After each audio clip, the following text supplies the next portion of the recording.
Hello, and welcome to the Bellingham Real Estate Podcast. I'm Paul Balzotti. I'm here with Tremaine Swanson. Hello. Thank you for joining today. Absolutely. And today we are talking about move-up buying and house flipping, but not just investing in flipping, but moving into a home, remodeling it, fixing it up, and then flipping it, and then moving on to the next home. And I have Holly on because she's a fabulous realtor, but also has done a lot of house flipping. Your husband's name, we call him Flippin Jeff, right? Or you call him, you started Flippin Jeff. Yeah. And so the two of you have bought and sold many of homes. Mm-hmm. So let's get right into that. And so we'll talk about your story, and then we're gonna try to provide some insights to people who are trying to consider going down that road. And I think your story is really inspirational, honestly. So thank you. So first, talk to us about how long you've been in real estate. Yeah, I've been in real estate for 5 years. 5 years? Yeah. Okay. And before that, we did property management, maintenance, had our own rentals, and construction company. That's kind of a big one. So you've been in the real estate field for pretty much almost 20 years. Yeah, your adult life, and then you've been full-time realtor sales for 5 years. That's cool. You got it. Right on. So tell us the story about you now, and I'm just going to get right to this. Mm-hmm. So you now, and I know you don't like to brag, but you now live on Lake Whatcom. Yes. In what you'd probably hopefully call your dream home, right? Absolutely. And so, but I always tell people this, and I actually told my kids this a while back too, that when people say they look at people on the lake and they think just, oh, these are all just wealthy people and all that kind of stuff. And there's certainly wealthy people on the lake. Yes, sir. and but a lot of it is real estate investing, other investing decisions that lead them up to the equity created to get to that house. Right. You guys, that's usually people, it takes them into their 60s and 70s oftentimes to create that kind of real estate wealth.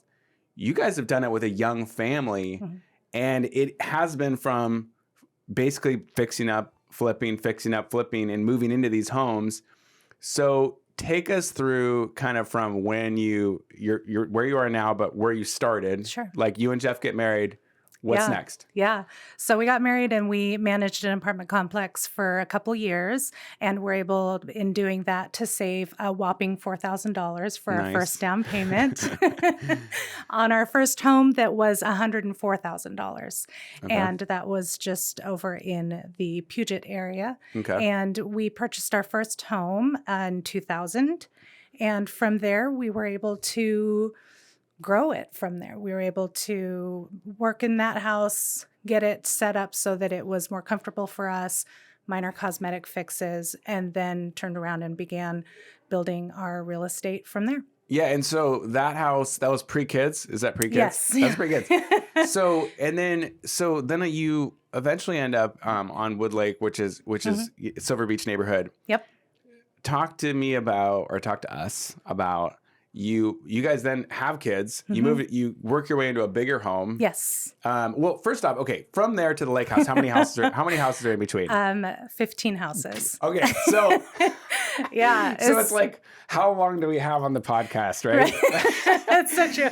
So that is so that was 20. When did you guys originally buy your first house? Gosh, 2000. 2000. So in 20, and then you bought your lake home on 2020? That was 2019. 2019. So yeah, just under 20 years. You bought 15 homes. So yeah, not everybody has to do 15 in 19 years, right. but it's a lot. Yeah, it is a lot. But let's skip ahead to you're in Wood Lake and in a big home. Sure. Great house. Yep. Then you actually when you're moving up, sometimes you move down in order to move up, right? Absolutely. So talk about that period of your life, and then what made you guys prompt to go from a bigger house to a smaller house. Sure. So we were watching just the popularity of the Silver Beach area in general. After we moved there, we figured it was a desirable place to be. Right. And so we kind of went with that concept of being the less expensive home in a nicer area. And so we found a home that was actually rather dilapidated and needed some help, and in the Tweed 20 area. And so we looked at each other one night after working a 60-hour week and thought, why are we doing this? Why are we working 60 hours a week to pay the mortgage on this home? And maybe we need to rethink how we're doing this. Mm-hmm. And so we decided to sell, and we purchased the other home with a small mortgage, and eventually within a year paid off the mortgage entirely and lived there without a mortgage for a couple years while we fixed it up and saved our money and readjusted. So you had kind of worked your way up to that bigger Silver Beach house. So that was maybe but how many buyers or sales were you in from 2000 to that? Goodness. So no, that's okay. I just have to think. Yeah. There are quite a few. We did have some rentals in there too as well. Okay. So that's what let's preface. There's so much to it. How many did you move into? How many did you move into? We moved into every single one of them. Oh, you did? Okay. We did. And so we would have rental properties to essentially move into while we were building during our construction phase as well. So an important thing about when you move into a house. Yes. And this is something we have to touch on why this is a super important topic about the idea of flipping when you move in is A, the interest rate's lower if you move into the house because it's an owner occupied. Right. Down payment. If you stay there for 2 years and then sell, you can still avoid capital gains, income tax. Correct. So you're basically you're trying to avoid paying taxes is what I'm hearing. Perhaps. No, I'm just joking. Pay less taxes. Pay less taxes. I'm just joking. Legally, pay less taxes. Yeah, absolutely. Ethically. Yeah, and also, in addition, the down payment is lower, right? If you move in yourself, true. That's a good point too. Yeah, so then you're only 20% or less if you need to be. Well, yeah, you could be zero down potentially on an owner occupied. Yep. So that made a difference as well. And so we would purchase homes that we would move into ourselves to get that savings. Okay. And so the house that you were in would bigger home. So but you still had worked your way up to even having that. But then you had this, you still had scaled up to have a larger mortgage. Felt like, okay, we're going to scale back, kind of start over essentially. Yep, absolutely. And, but start over now with way more equity. Absolutely. Yep. Which is a huge, totally different launching point. Also, you moved into Tweed 20 where prices are a little bit lower than the neighborhood you were in. Right. Smart. And bought one of the more uglier homes in the neighborhood. It needed love. So then you renovated that. Yep. And I mean, when you're renovating these homes that you're moving into, with most of them, would you say it's more cosmetic in nature, the ones that you've lived in? Yeah. Because they had to have been in good enough condition to move into them. Absolutely. Yeah. So a lot of the times what we'll do is effectively find a home that does need those cosmetic updates and things that we're able to do while we're living at the home. Obviously, if we are going to be moving in, there can't be large issues that need to be taken care of, especially safety or health now that we have kids. Right.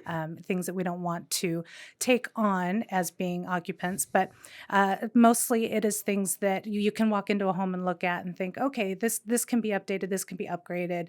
We can make these modifications relatively easily and be able to get this house to shine and be able to sell, within a couple years to a new owner. So.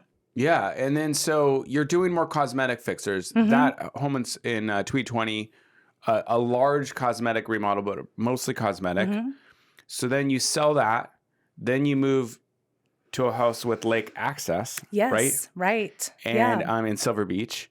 And you're there for a couple years. Now, did you buy that? This is kind of getting in the weeds a little bit, more details. But I'm just, because I know what you did. And so you ended up flipping a lot there too. Did you buy the house with the lot? We actually purchased the lot. Well, so back to the home on Tweed 20. Okay. Yeah, no, that's okay. It's convoluted and it's a journey.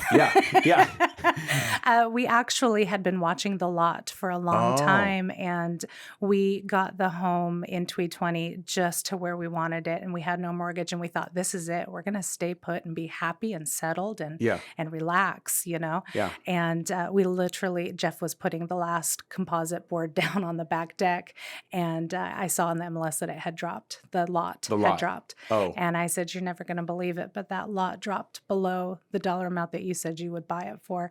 So guess what? We're buying it. And so we purchased the lot. It was an extensive situation with the city to get a building permit. Yeah, word to the wise on when you buy a lot, there could be a lot of things that come up. There's going to be some stuff that comes up. And so in that process, in speaking with the next door neighbor,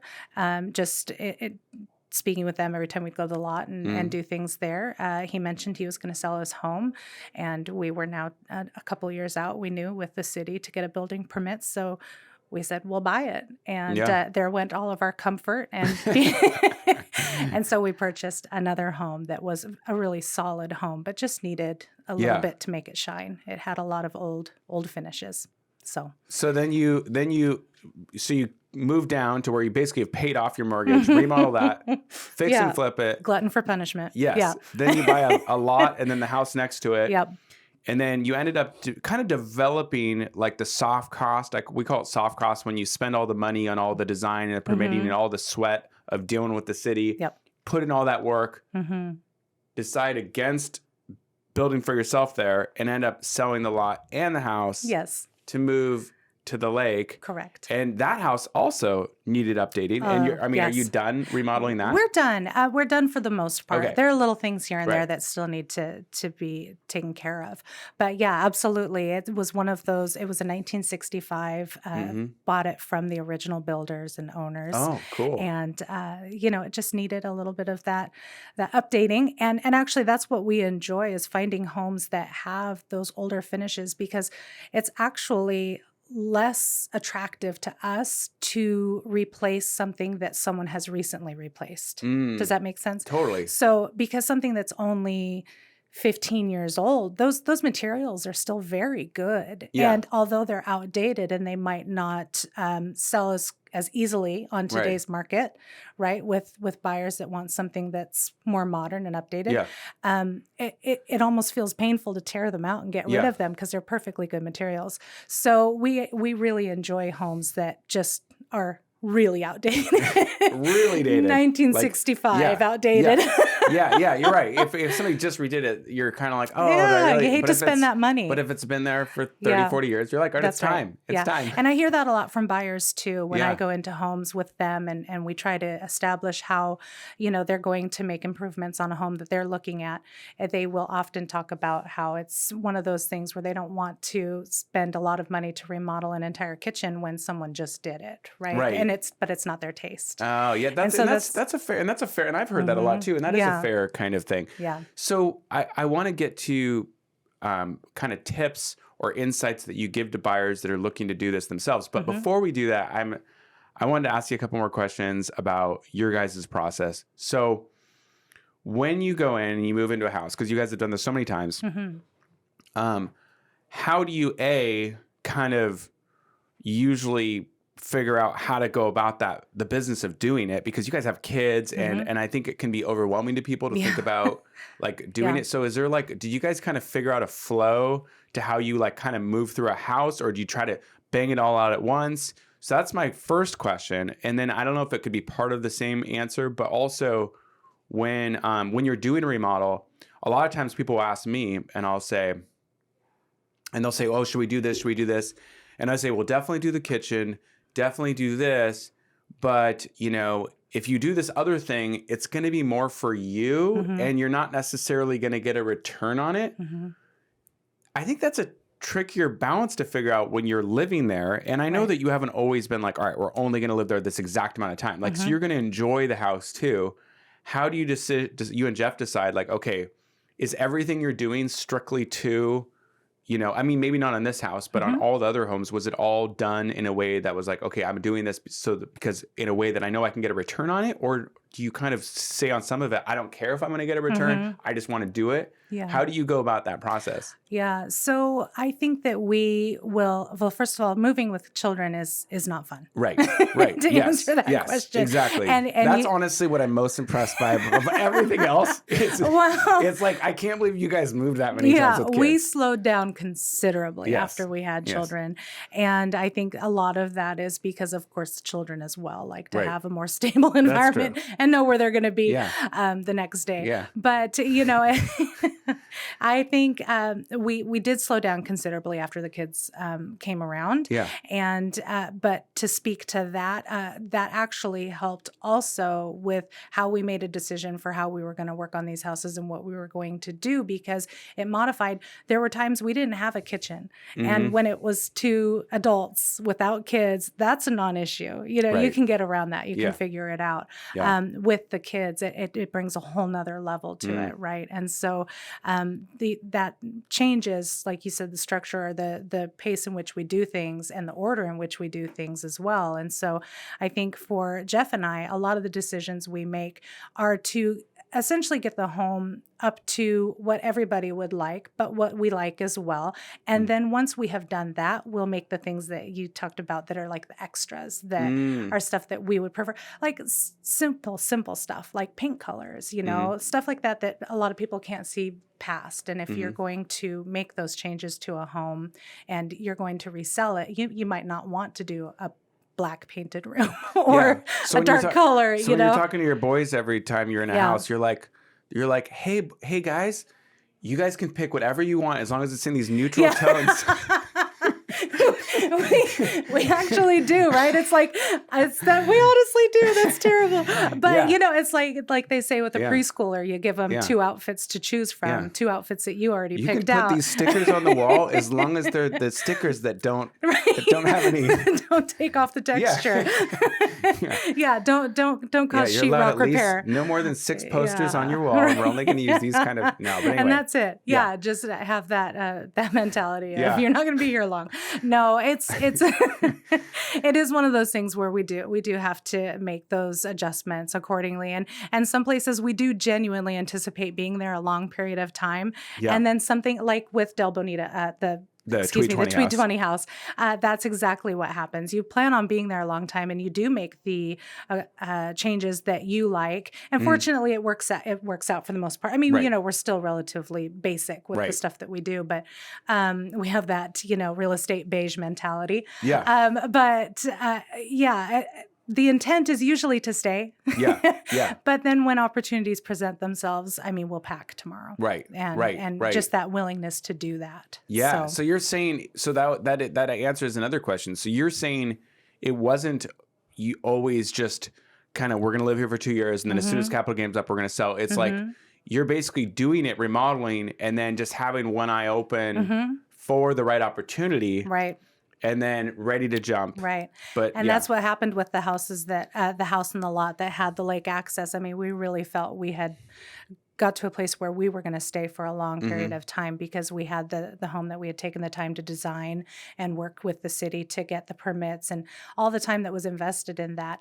And then literally, that house on Lake Whatcom came on the market, and actually Jeff wouldn't look at it with me. He said, no, I'm not going to look at it. So I went and took a look at it and took a couple photos and came home, and I said, no, you're going to love it. Trust me. You know? And he really kind of buried his heels because we had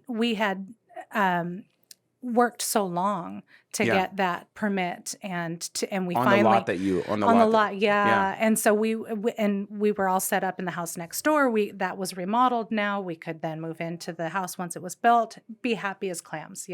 And with little to no mortgage.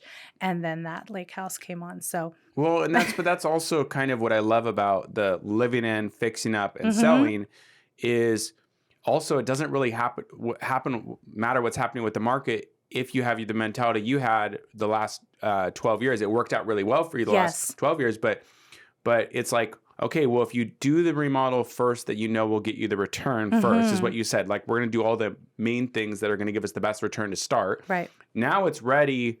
Now it's already flippable. Yep. And then if the right opportunity arises, you're ready to jump. We're going to jump, yeah. But then if you continue to live there longer, maybe you're like, you know what? We are going to redo the deck, even though the deck doesn't give us as good of a return because we're still here and the summer's coming up. And that's right. And then it's like maybe you get 100% return on that, but not 150% return or whatever. Right. But and then maybe you stay there one more year, and then the market slows down, and then if you don't see opportunities, you could continue to live there, and you're okay. Yep. But at the same time, keeping one eye open. And I think that what happens with a lot of clients is,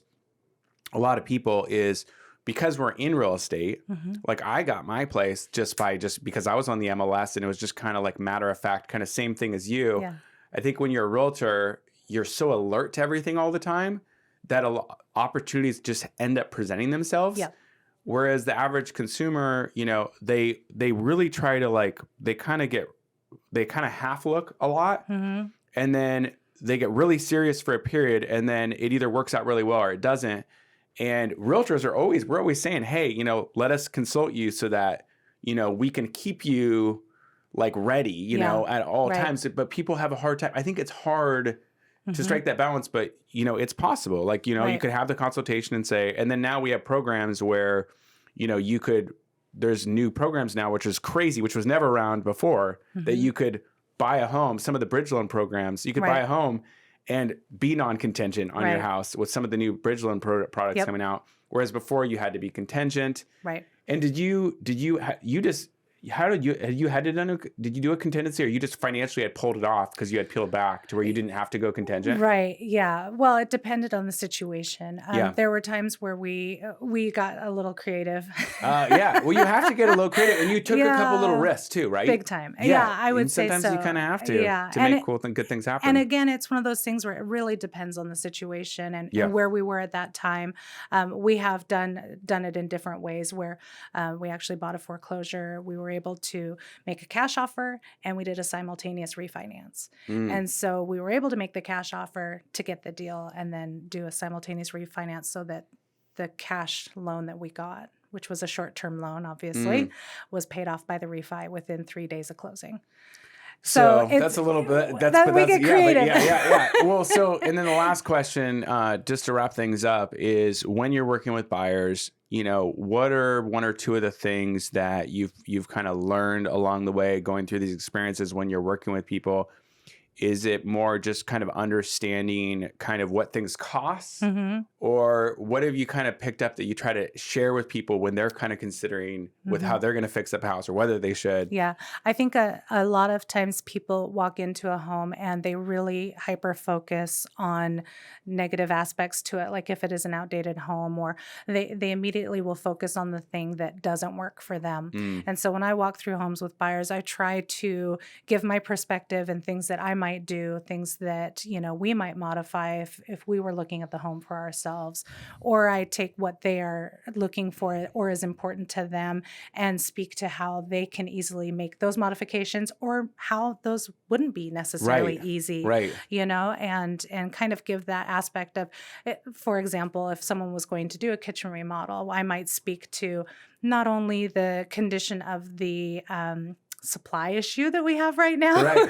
Like that might take longer than you think. It may take a little longer than you think, or countertops or of that nature, and then speak to that and give them a little bit of insight. Or so either way, you could absolutely make this simple modification in your living room to make it what you're looking for. And so try to give them that insight and keep it positive as much as possible, and encourage them to make that step, because although it is uncomfortable for a short amount of time, the long-term gain is amazing. And it was those moments in our life of being uncomfortable and working really hard that got us to where we are today. And though it was never easy, I'm so glad we are. Yeah. It's so great. Well, and I mean, it's never been a more important time to look really hard at the cosmetics of a house and see what you can work through, because of course, to find a move-in, if it's turnkey move-in ready, we're still seeing so many off. I mean, it's so hard to even get in those that I think a lot of buyers are like rethinking, okay, maybe I do need to buy something that needs more work right now, and just purge new it. And a lot of buyers, it seems like some are pretty good at it, but I mean, people can be all over the place as far as what the things cost. Sometimes people think it's going to be cheaper, but a lot of times people think they automatically are like, oh, this is $100,000. And it's like, well, is it $100,000? Like you kind of, you know what I mean? And so I think people don't always do a good job of really like rationally just kind of being like, this is what needs to be done. Yeah. And can I make that work? Sure. And you're right. They kind of hyper focus on like, well, I don't like the kitchen, right? It's like, well, could you afford to do the kitchen? Maybe you could, like you said, and maybe it'd be worth a lot more if you did. Right. Absolutely. Or this house is considerably less because of something like that. So if you're willing to take on that challenge and do that, it's absolutely feasible. And I think that people need to remember that real estate is always a sound investment. And if you put your foot in and then your whole leg and your, et cetera, and you make those moves slowly over time, you'll get to a position where you can launch into maybe your dream home. And so it's not always easy or perfect at the beginning, but you can work to make it what you need it to be. Yeah. And I think that's really important for people to realize. And you can't do it until you own. Yeah. And you got to start somewhere, and then, and start off with more trade-offs, then less trade-offs, then less trade-offs. And, and you just remodel your way out of trade-offs is what you're doing. Yeah. So obviously, you are a very good person to talk to about this kind of thing. I think your experience, you're also a highly productive broker, but also with all that experience, I mean, that is honestly super, super handy. So I hope that people reach out to you about it. Thanks for joining. Thanks for sharing the story. Yeah. Thank you. Thanks for listening or watching. If you're listening on iTunes and you could give a 5-star rating or review, we'd really appreciate it. If you're on YouTube, if you could like it or subscribe to General Scott Bellingham, we'd really appreciate it. Thanks, guys. Cheers.